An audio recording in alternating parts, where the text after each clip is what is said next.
وعلیکم السلام ورحمۃ اللہ وبرکاتہ۔ بھائی ناظم جلسہ صاحب آپ ہی سلام کا جواب دیں گے یا یہ حضرات بھی زور سے دیں گے؟ جو حضرات پیچھے بیٹھے ہیں بھائی سلام کا جواب دے ہاتھ سے۔ السلام علیکم ورحمۃ اللہ وبرکاتہ۔ اب معلوم ہوا کہ ہاں سامعین کا مجمع بیدار ہے اور خطیب کو سننے کے لیے، بیان کو سننے کے لیے مشتاق ہے۔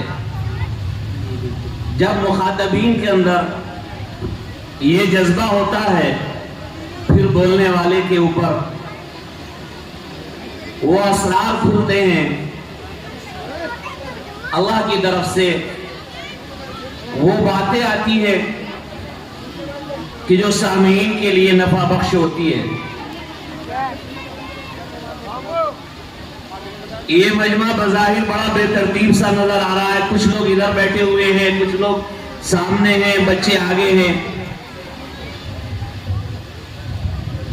آپ کا تو کام چل جائے گا، آواز کانوں تک پہنچ رہی ہے، مگر میرا کام چلنے والا نہیں ہے۔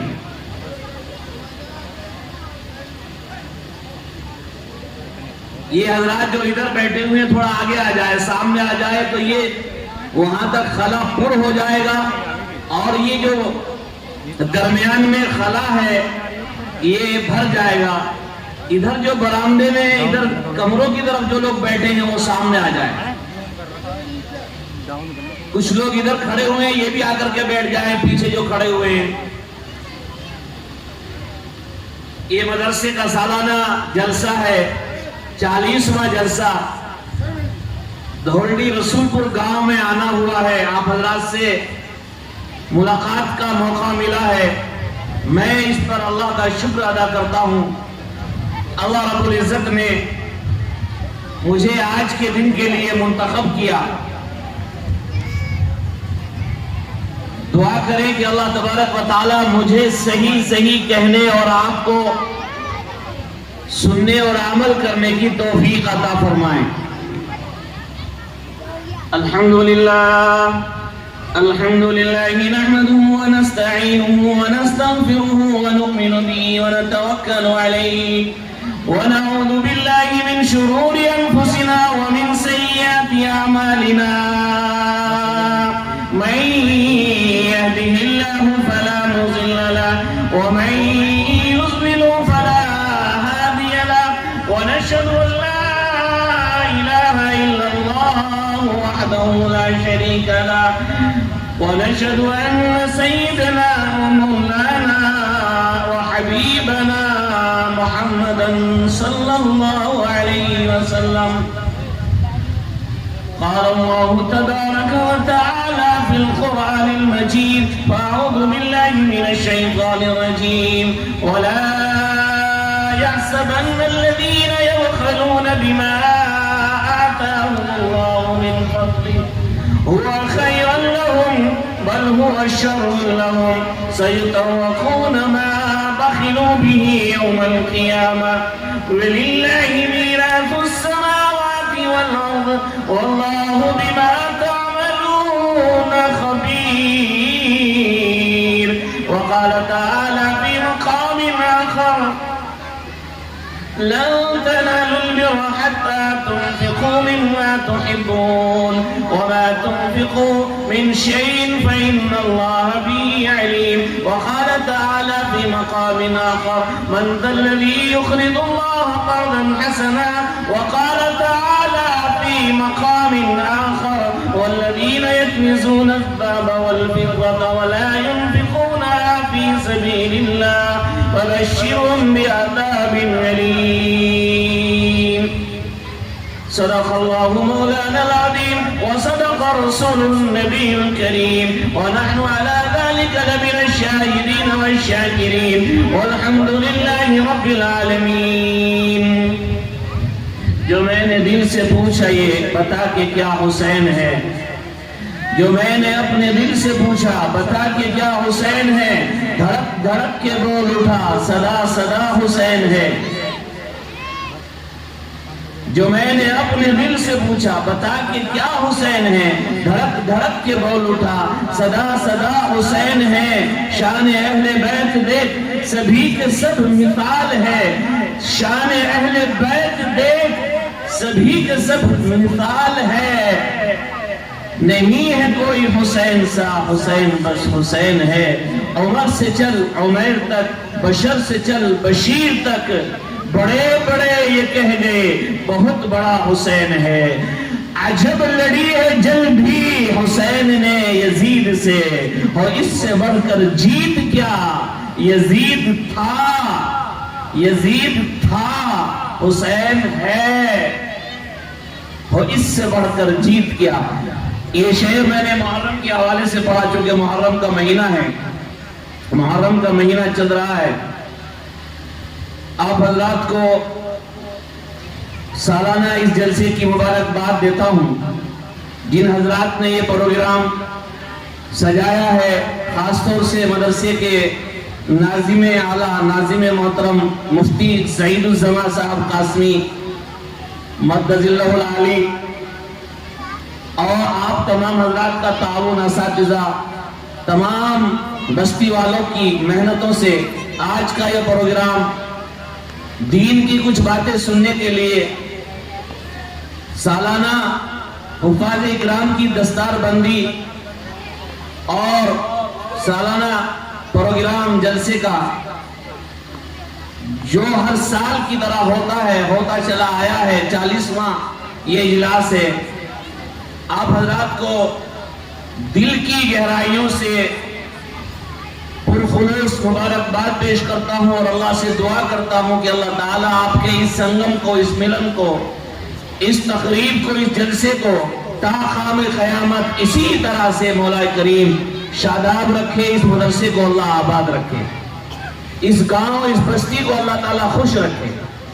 میرے عزیزو، میں نے قرآن کریم کی 3 آیتیں پڑھی ہے۔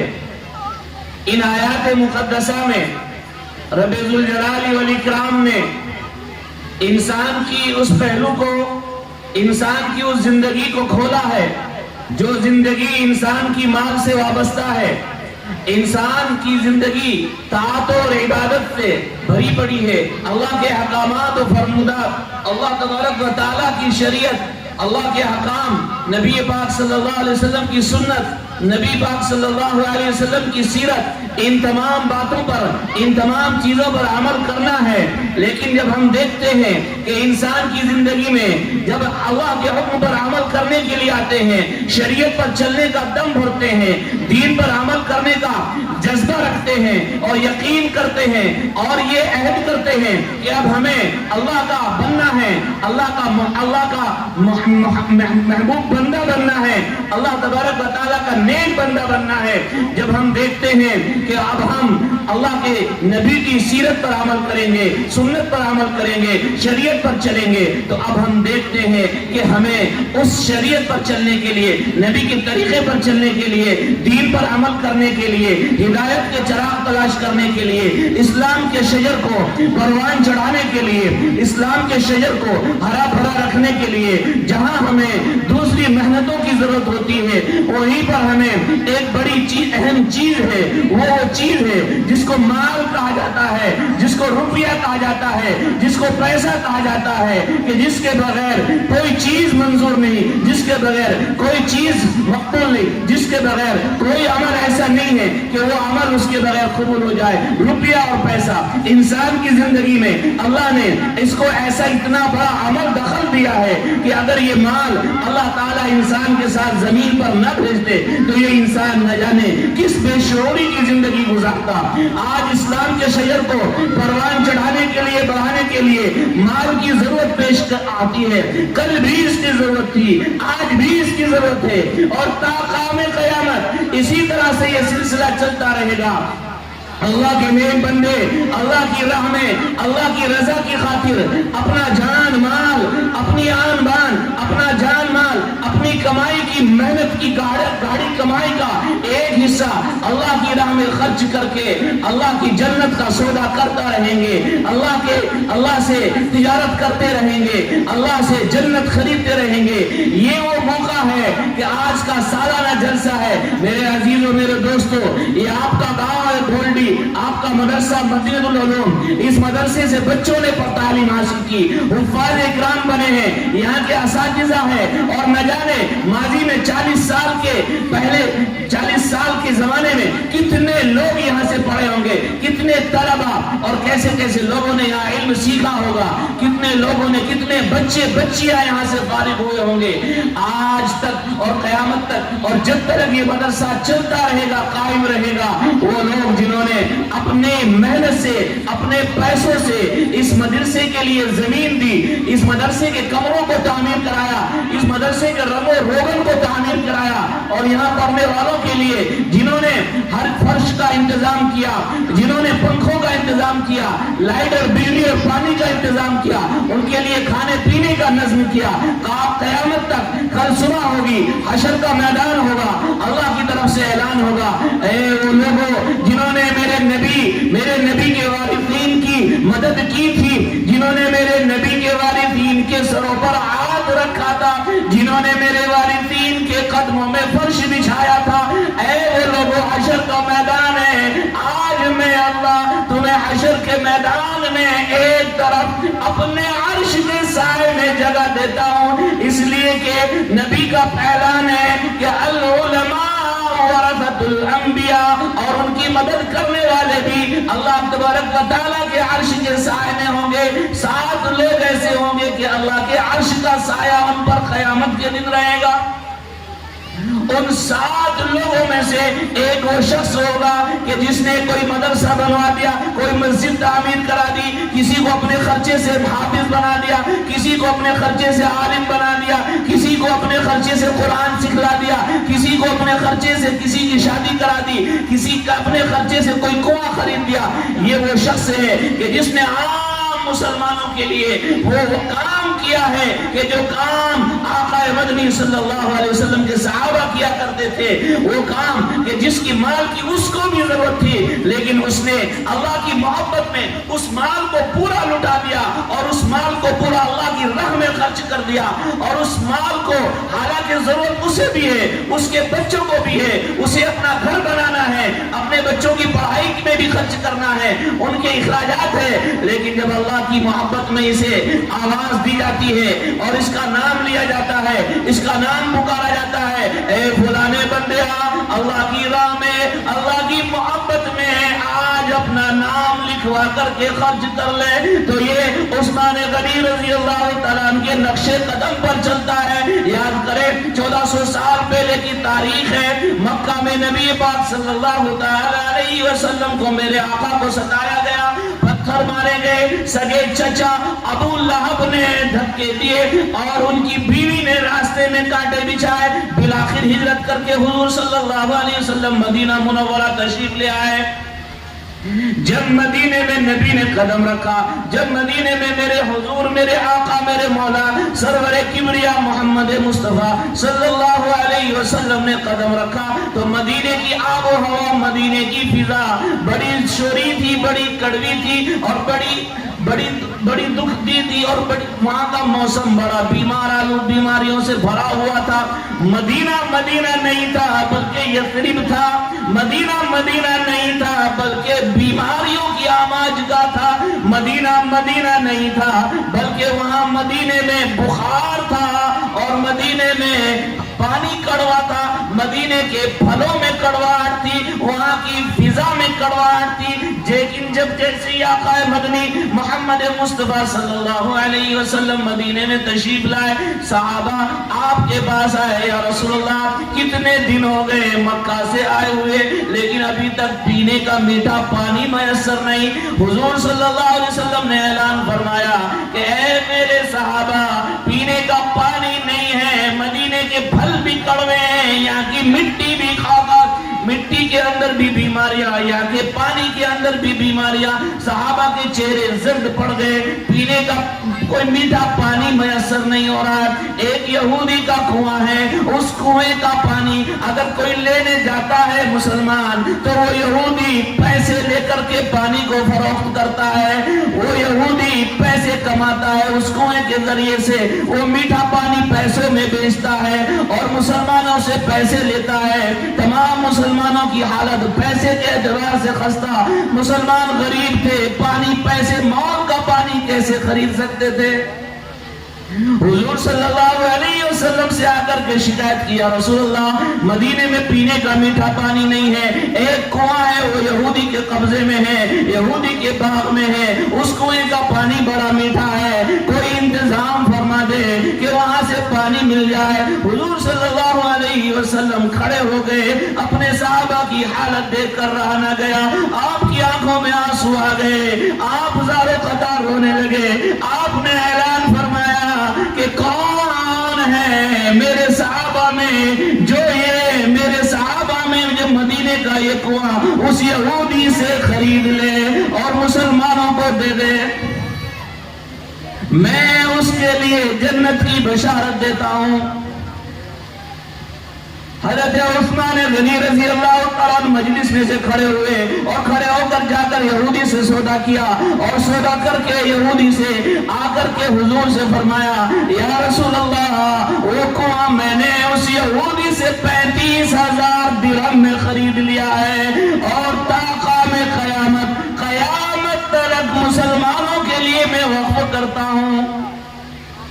آج بھی وہ کنواں مدینے میں بیر عثمان کے نام سے ہے. تمام مسلمان خوش ہو گئے. 35,000 دینار اس وقت کے, آج کے کتنے کروڑ ہیں. اس وقت میں اس زمانے میں سیدنا عثمان غنی نے ہر موقع پر اللہ کی راہ میں مال لٹایا, مال خرچ کیا. جب کنویں کی باری آئی, پیاس کی باری آئی تو عثمان نے اپنا مالوں کے دہانے کھول دیے. مسجد نبی کی توسیع کی باری آئی, مسجد نبی کچی تھی, کھجور کی چھت تھی, کھجور کے درخت کے تنے تھے اور مسجد نبی کی چھت کھجوروں کی چھالوں کی تھی. حضور نماز پڑھا رہے, نماز پڑھاتے پڑھاتے بارش آ گئی اور بارش میں ہوا تیز آئی, اوپر سے چھپر ہٹ گیا. کھجور کی چھت سے بارش مسجد میں ٹپ گرنے لگی.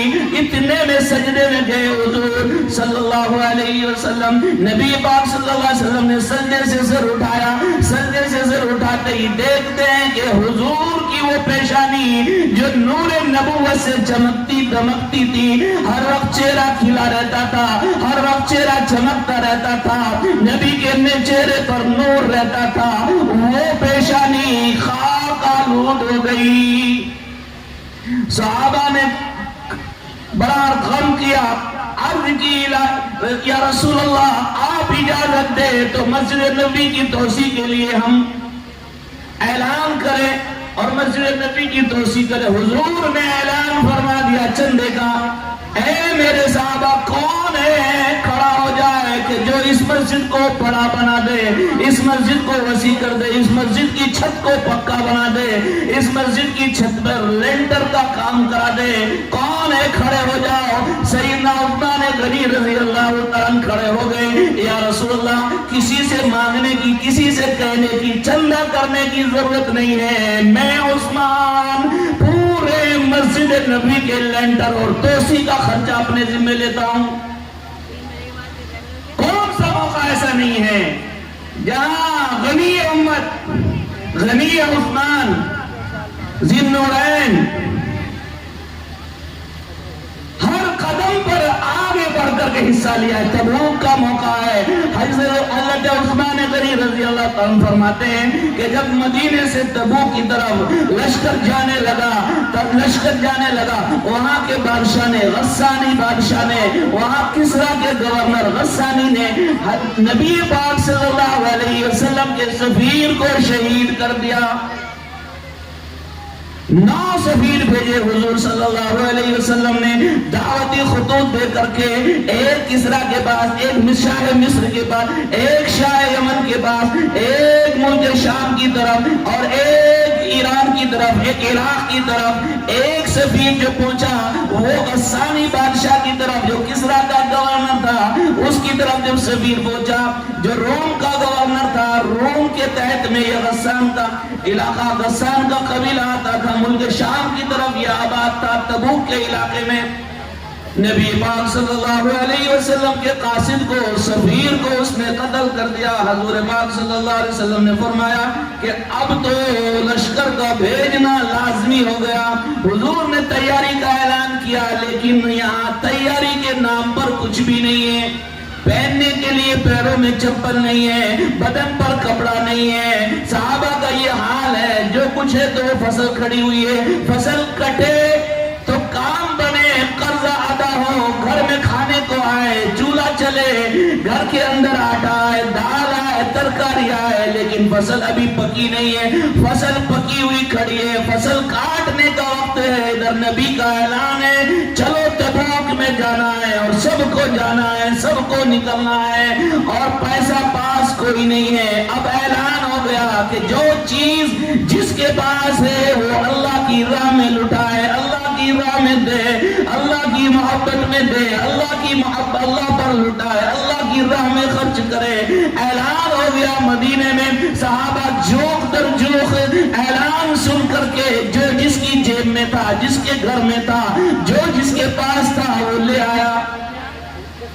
حضرت عمر فاروق فرماتے ہیں میں ان دنوں بڑا مالدار تھا، میں نے سوچا کہ اس مرتبہ ابو بکر سے نمبر لے جاؤں گا۔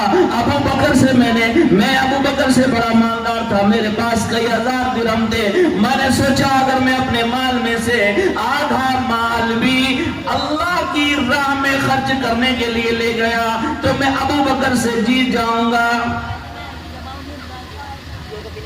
حضرت عمر فرماتے ہیں میں اپنے مال میں سے، کل مال میں سے آدھا مال اللہ کے نبی صلی اللہ علیہ وسلم کی خدمت میں لے گیا اور میں نے جا کر کے حضور کے سامنے رکھ دیا۔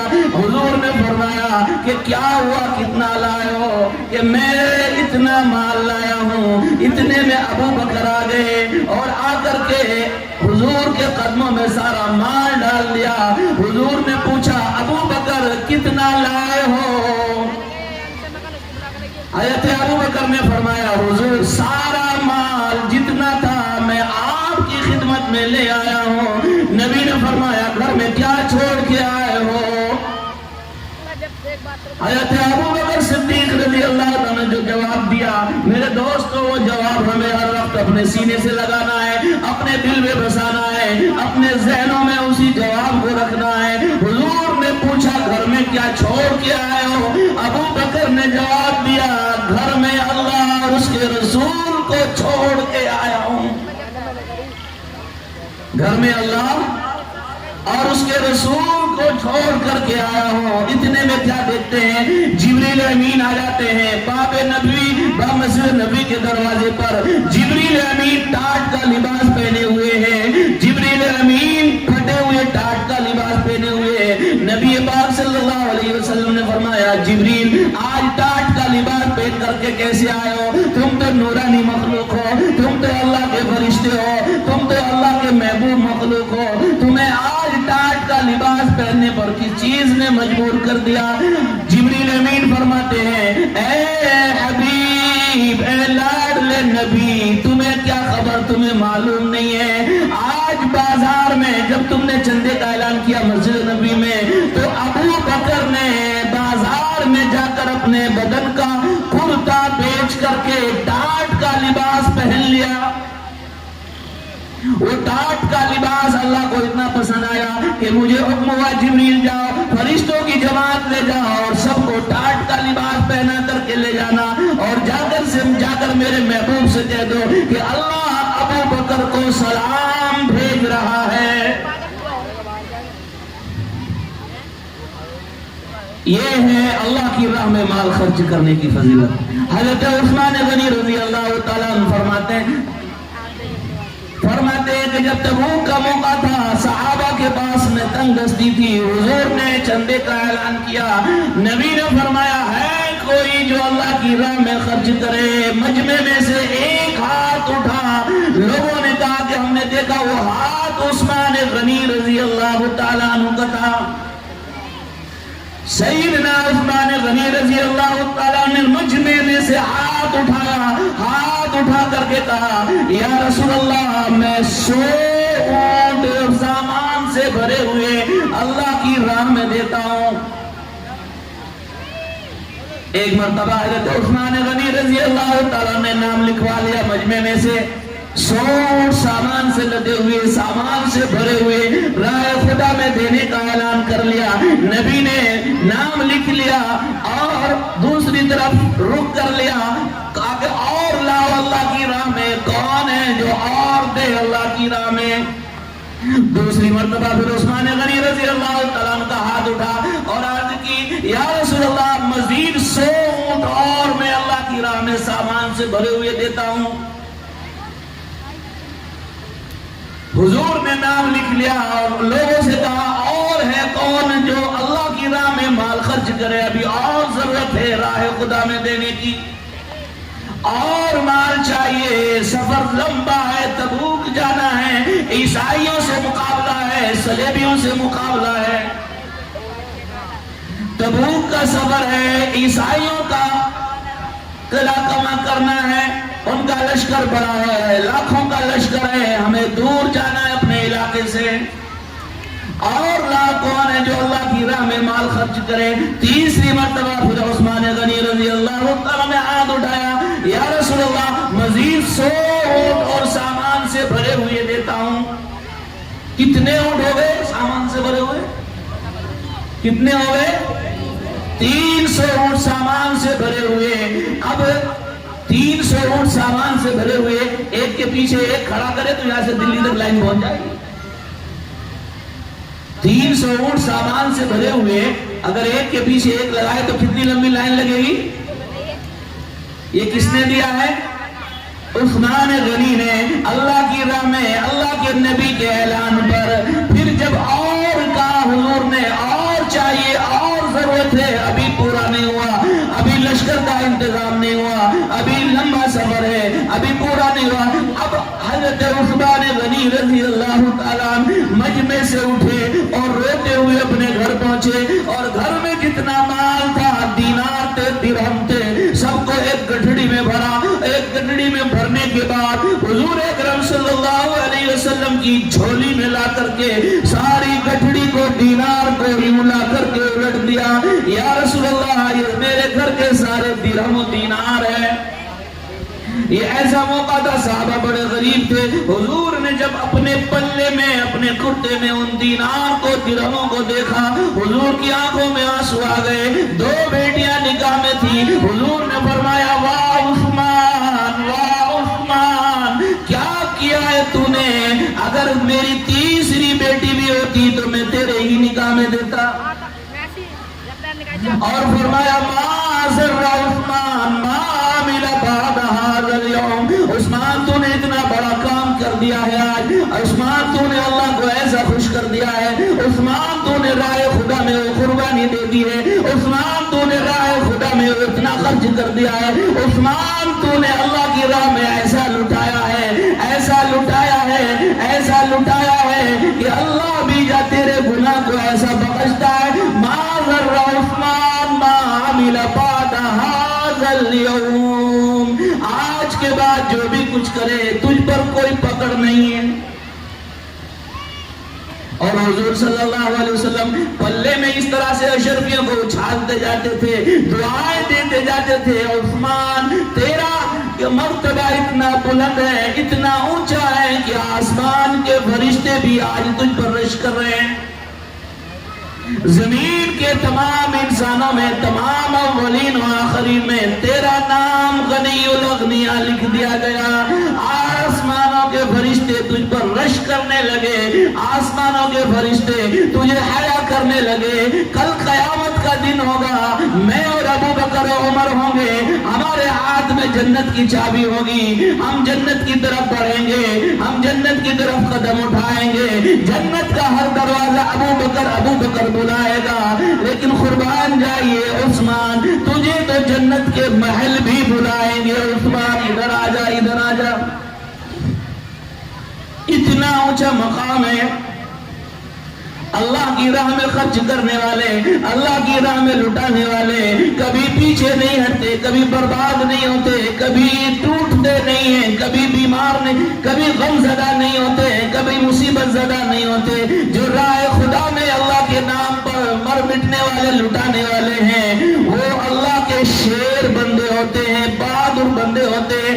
ایسے ہی جیالوں کی بنا پر، ایسے ہی بہادروں کی وجہ سے، ایسے ہی سخیوں کی وجہ سے یہ دین کے کام چل رہے ہیں، مدارس اسلامیہ پروان چل رہے ہیں۔ یہ مدرسوں کے طلبہ، مدرسوں کی تعلیمیں انہی پر گزران بندوں کی طرح، انہی اللہ کے نیک بندوں کے متوسط سے ہے کہ جو اللہ کے نیک بندے اللہ کی راہ میں مال خرچ کرتے ہیں۔ مدینہ منورہ میں ایک باغ تھا جس باغ میں 600 درخت کھجوروں کے تھے، اور وہ کھجوروں کا باغ ایسا تھا مدینے کا ہر آدمی، عرب کا ہر آدمی، حجاز کا ہر آدمی، مکہ کا ہر آدمی یہ تمنا، یہ خواہش کرتا تھا کہ یہ باغ میرا ہو جائے، یہ باغ کا مالک ہو جاؤں۔ یہ مائک گزرا رہا ہے۔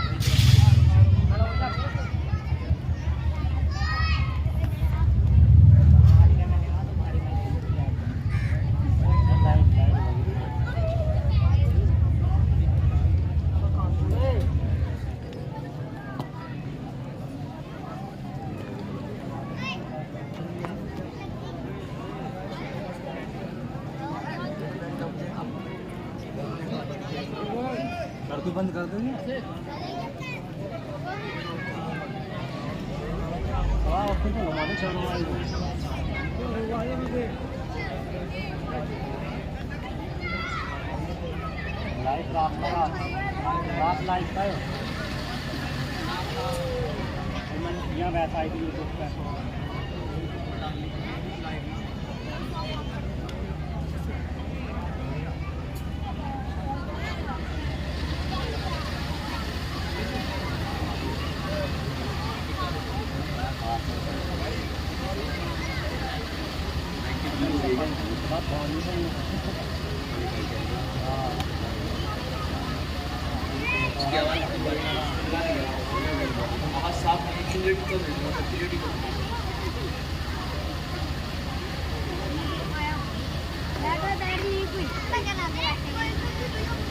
مدینہ منورہ میں ایک باغ تھا جس باغ میں 600 درخت کھجوروں کے تھے۔ ہر ایک کی تمنا تھی کہ یہ باغ کا مالک میں بن جاؤں، یہ باغ میری ملکیت میں آ جائے، یہ باغ میرا۔ اس باغ کے ایک کنارے پر ایک بہترین بنگلہ کوٹھی بنی ہوئی تھی، اس باغ کے چاروں طرف انگوروں کی بیلوں کی باڑ تھی۔ وہ باغ اتنا میٹھا پانی کا، ایک اس کے باغ کے اندر میٹھے پانی کا ایک کنواں تھا۔ وہ باغ اتنا مشہور باغ تھا کہ اس پورے مدینہ میں اس سے بہتر کوئی باغ نہیں تھا۔ اس باغ کا مالک ایک صحابی رسول جن کا نام تھا ابو الدحداء رضی اللہ تعالی عنہ۔ ابو الدحداء رضی اللہ تعالیٰ عنہ آئے، جب آیت قرآن کریم کی آئے من ذا الذی یقرض اللہ قرضا حسنا، کون ہے جو اللہ کو قرضہ دے؟ پہاڑوں کا خالق اللہ، خزانوں کا مالک اللہ، نہروں کو بنانے والا اللہ، دریاؤں کو بہانے والا اللہ، سمندروں کو میں طغیانی ڈالنے والا اللہ، سمندروں میں ہیرے موتی جواہرات پیدا کرنے والا اللہ، زمینوں سے سونا چاندی نکالنے والا اللہ، زمینوں سے معدنیات نکالنے والا اللہ۔ خزانوں کے خزانے اللہ کی ملکیت ہے۔ وَلِلَّهِ مِيرَاثُ السَّمَاوَاتِ وَالْأَرْضِ، جو کچھ بھی آسمان و زمین ہے تمام کا تمام اللہ کا ہے۔ لیکن یہ انداز خطابت تو دیکھیے کہ پھر بھی اللہ اعلان کر رہا ہے من ذا الذی یقرض اللہ قرضا حسنا، میری سانسیں دینے والا اللہ، میری زندگی دینے والا اللہ، مجھے دنیا میں بھیجنے والا اللہ، مجھے دنیا میں پیدا کرنے والا اللہ، یہ ہواؤں کو چلانے والا اللہ، یہ سورج کو طلوع کرنے والا اللہ، یہ چاند کو خوبصورتی بخشنے والا اللہ، یہ بادلوں کو ستاروں سے چمکانے والا اللہ، یہ کہ ساتوں آسمانوں کا مالک اللہ، ساتوں زمینوں کا مالک اللہ، یہ عرش کرسی کا مالک اللہ، یہ تمام مخلوقات، تمام عالموں کا رب اللہ، وہ کہہ رہا ہے اپنے ان کمزور بندوں سے جو ایک ایک روپیے پہ لڑنے والے ہیں، جن کا حال یہ ہے ایک ایک انچ زمین کے ٹکڑوں پر لڑتے ہیں، کہ تم میں سے کون ہے منزل، کون ہے تم میں سے یقرض اللہ، جو مجھے قرضہ دے۔ کیا خطاب ہے، کیا بندوں کی شان ہے، کیا بڑھایا ہے اللہ نے اپنے بندوں کو، کتنا اونچا بنا دیا ہے اللہ نے اپنے بندوں کو۔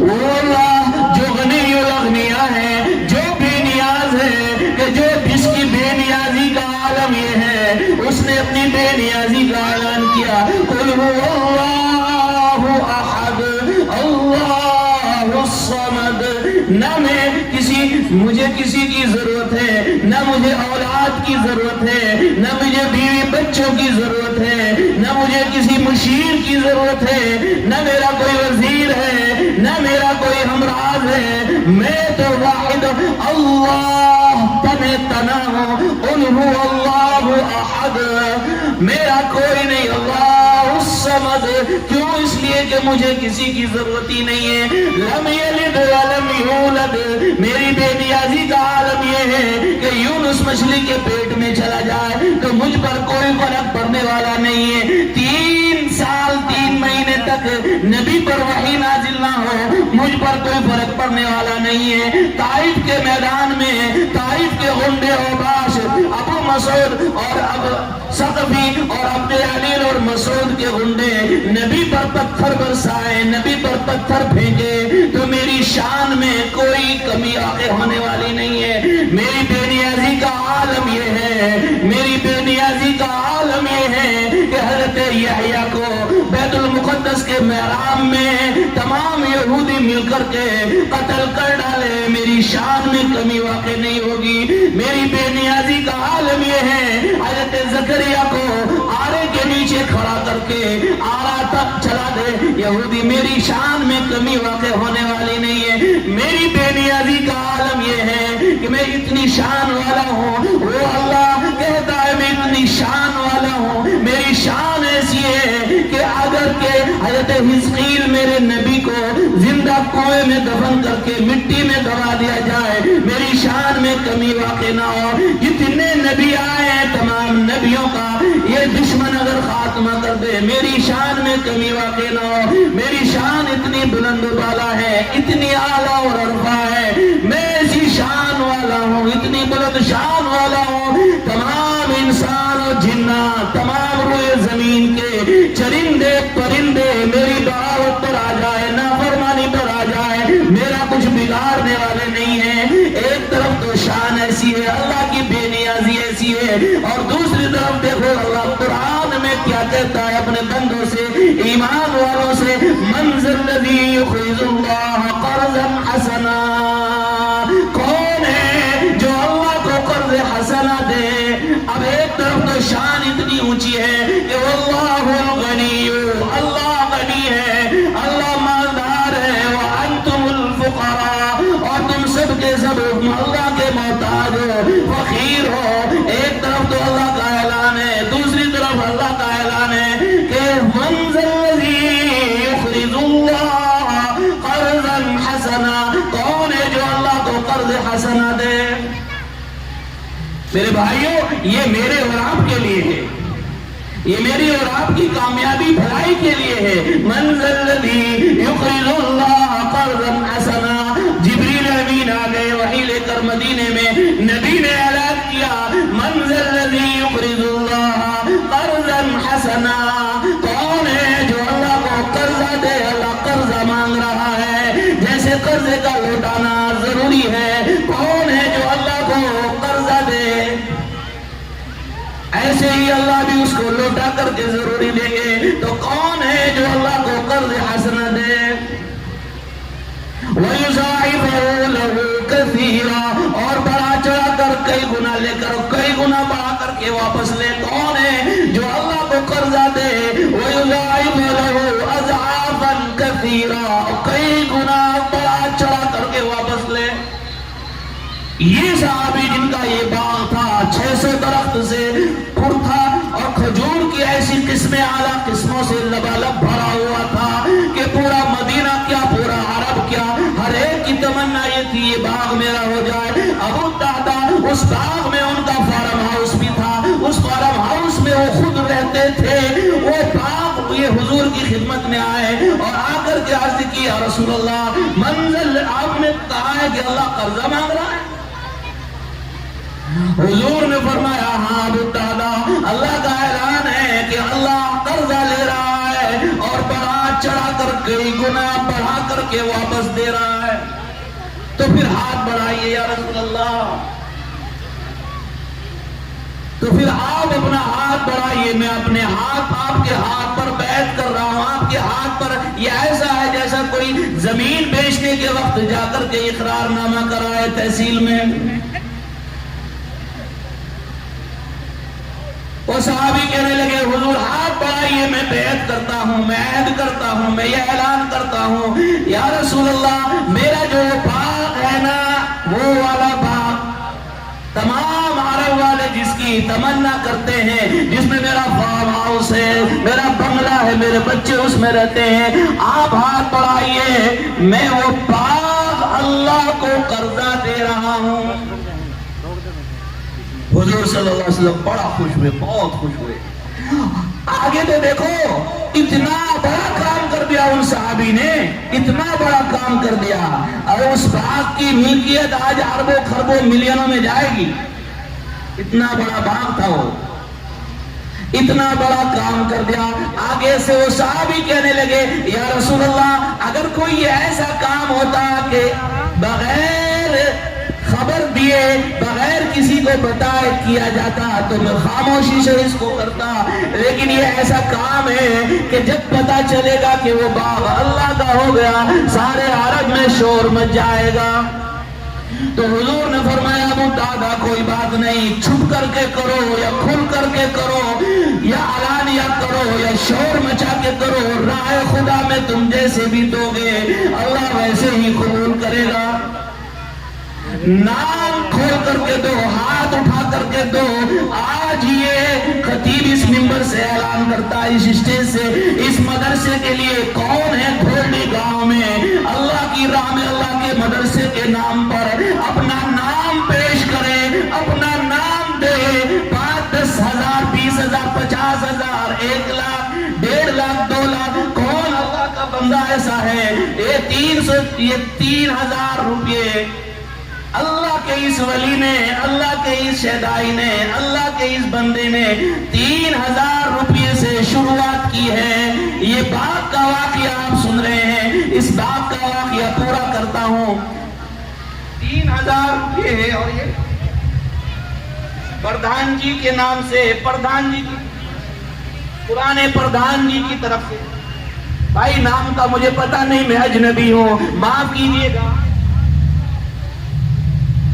شیخ صاحب جی محمد غلام محمد، جناب غلام محمد صاحب کی طرف سے یہ کتنے 51 روپے ہو گئے، 1100 روپے علیحدہ ہے، 3,000 الگ ہے۔ بھائی ایک آگے آ جائے مدرسے کے جو ساتھی ہیں، مدرسے کے ذمہ داروں میں استادوں میں آگے آ جائے، نام بھی لکھتے رہے اور لیتے بھی رہے، اور یہ تو پروان چڑھے گا، یہ شجر تو ہرا بھرا رہے گا، آپ دیں گے تب بھی چمکے گا، نہیں دیں گے تب بھی چمکے گا، جان بچائیں گے تب بھی چمکے گا، دل چرائیں گے تب بھی یہ چلے گا۔ اللہ کے دین کا کام نہ رکا ہے نہ رکے گا، نہ کل رکا تھا نہ آج رکا ہے نہ کل رکے گا، قیامت کے دن ہاں ایسا تو ہو سکتا ہے اگر ہم نے اپنے مالوں میں بخیل کیا۔ لینے کے لیے آگے بیٹھ جائے، صاحب آگے آ جائے، آگے آ جائے، میں نہیں لے سکتا، صاحب آگے آ جائے بھائی، اور لوگوں کو لے کے آ جائے۔ یہ تو ہو سکتا ہے، یہ تو ہو سکتا ہے کہ تیرا مال خشک ہو جائے، تیرا